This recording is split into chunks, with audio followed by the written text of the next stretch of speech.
It's white to move, and Mikhail Tal is about to play a move that looks completely insane. Keep this position in mind. Now, let's go to move 1 and see how Tal builds it. Hello everyone, welcome back to Queen Sacrifice Legends episode 12. I'm Aniket, an Arena International Master. Today's game is Mikhail Tal versus Alexander Koblents, played in the training game in Riga 1961. If you enjoy this kind of attacking chess, make sure to subscribe. Alright, let's restart.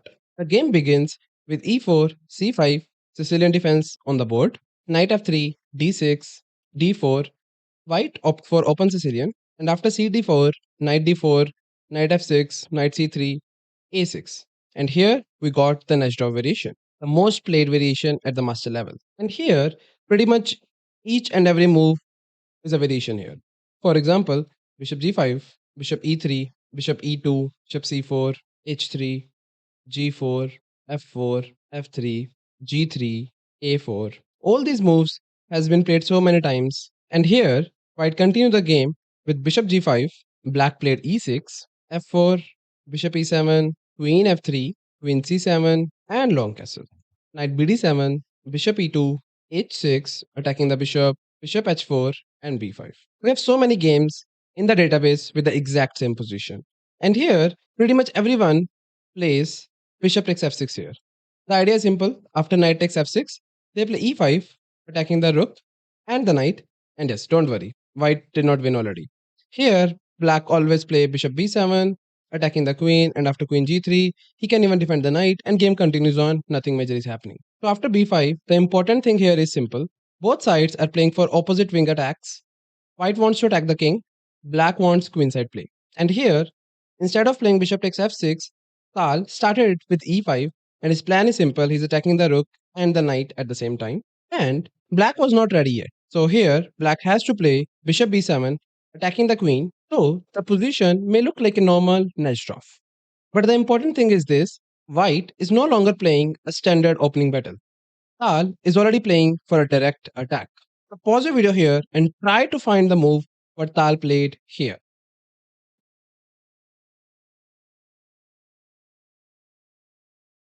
Most players would choose something more controlled, like queen g3, queen h3, and everything is just fine. The game is almost equal and game continues on. But here, Tal played e takes f6, simply giving up a queen. Now, the point is clear. White open lines, remove key defenders, and makes black's king more vulnerable.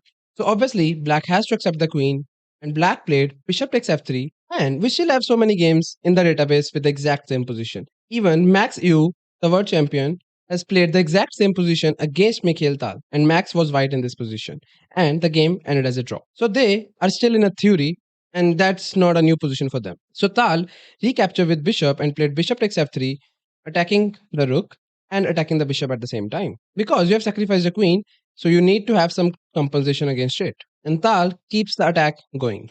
And here, black should continue the game with bishop takes f6. After bishop takes f6 and knight takes f6, you can take the rook, and we'll get this position where the game is almost equal and both players can play the game. Nothing major is happening. But here, Alexander played e5, simply pushing the pawn, and he's saying, you can take my bishop, I'm not gonna give you the rook. Then comes the another blow.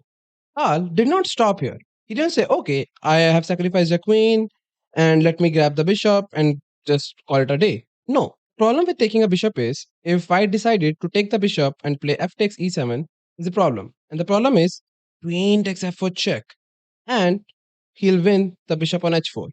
So that is why you cannot take the bishop. So here, after d5, and don't forget, Tal has already sacrificed a queen, and now he's gonna sacrifice another piece and played knight takes e6. He sacrificed his queen on move 13, and on move 15, he's sacrificing another piece that is a knight. If f takes e6, which happened in the game, white gets open lines, weakened king, and attacking chances that are very hard to stop. This is what makes the move so strong.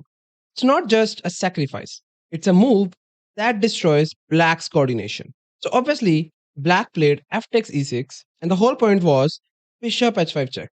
And can you see the bishop pair is already doing a great job? And black is already having 5 extra points of material. And it looks like, okay, sure, nothing is happening. Black can simply move the king to f8 and he's just fine. The problem is, this is actually a worse move. The reason? There's a f takes c7 check. Now the king cannot take it because it's protected. So king has to go on g8 and there's a queen on e8. After rook takes, bishop takes, we'll get this position which is completely winning for white. So that is why after bishop h5 check, black has to play g6, simply giving up one pawn to survive. And after bishop takes g6, king f8, and f takes e7 check, in other variation, there was a pawn on g7, so king has to go to g8 and then white promoted. But here, in this variation, there's nothing on g7 and the king can go to g7 and attack the bishop so that white does not have a time to make a queen. That was the whole point of playing g6. White has already given up a lot of material. So, why is it brilliant? Because chess is not just material count. Black's king is exposed, the dark squares are weak, white's pieces are active. Black's pieces cannot coordinate well enough. And most importantly, the initiative never stops. Tal is not sacrificing for beauty alone. He's sacrificing because Black's king cannot handle the pressure. Now comes one of the strongest moves in the game. And here, the bishop was hanging on g6. And in this position, Tal played bishop g3. He has sacrificed a queen and then he sacrificed a knight. And now he's sacrificing a bishop. But the problem is this bishop cannot be accepted. The reason? If king will go and take on g6, black already lost a game after f5 check and he will lose a queen. And if he lost a queen here, there's no going back and he has to resign super soon. So that is why king cannot capture the bishop. Obviously, black saw that and black played knight f6, simply putting some pieces around the king. And again, the bishop cannot be captured, the bishop is poisonous. And here, Tal continued the game with rook he1, simply moving his last piece into the attack. And the point is still same, king cannot capture the bishop on g6 because of f5 check, win the queen. And now black started his attack and played b4, simply attacking the knight. And we can call this move first small mistake of the game. Instead of b4, he should have continued the game with probably queen takes e7 and he's just fine. Nothing major is happening and game would continue after f5 and other variations. And here, the best move is what Tal did not play in the game. Best here is f5. They simply attack on the queen with the bishop and don't worry about the knight. And here, after queen takes e7, there's a rook takes e6, just winning the pawn and putting more and more pieces around the king. And here, black has to give up the queen back. The reason is, if he tries to move the queen anywhere like on c5, he already lost after bishop e5. And there's no way to save this knight. And he's having so many pieces around the king, and black king is definitely not safe. So that is why after rook takes e6, he has to give up a queen on e6, and after f takes e6, and he'll win the bishop as well.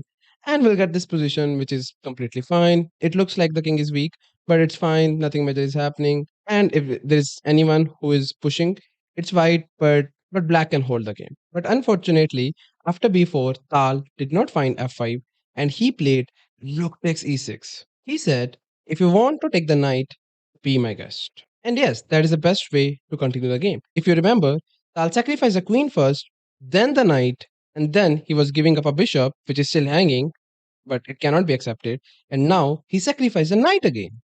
And yes, that's the best way to continue. Black continue the game with b takes c3, and here f5 comes. And if you see all the pieces around the king, making the black king uncomfortable. And now the queen is attacked, and if queen moves to the wrong square, bishop e5 could be a big problem for the black king. And here, there's only one move in this position can hold the game for black. But unfortunately, black did not find this move. And the move was c takes b to check. That's it. And now white is having some options. He can play king b1. He does not need to accept it, and white's king is absolutely safe here. And now the point was queen d7, and he is just fine. And now if white decided to continue the game with bishop e5 plan, which we know, there's a queen takes e6, and after f takes e6, there's a king takes g6. Now in this position, black is actually winning because of an extra rook. So that was the whole point. But unfortunately, after f5, he did a mistake, and he played queen to b7, which is simply a blunder. And now Tal is completely winning, and Tal found the right idea. And if you see, black is giving no time to play bishop e5 because there's checkmate coming on b2. That's it. It will be game over. But idea here, what black missed was b3. He simply played b3, and out of nowhere, white's king is absolutely safe. And now bishop e5 is coming, and there's no way to stop it. And you might be thinking, we have seen the queen d7 variation, so why not let's play the queen d7 and then give up a queen on e6 and just win the game like we did in the other variation. And this is what happened in the game. So let's see how the game continues on. So black played queen d7, and we are going into the same variation which we have seen, which was working in the other variation, but it is not working in this variation. And the whole point is, after queen d7, bishop e5, queen takes e6, f takes e6, king takes g6, and we have seen all this. And at that time, black was completely winning. But unfortunately, in this position, it's not winning.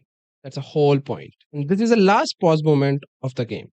So pause your video here and find the winning idea for white.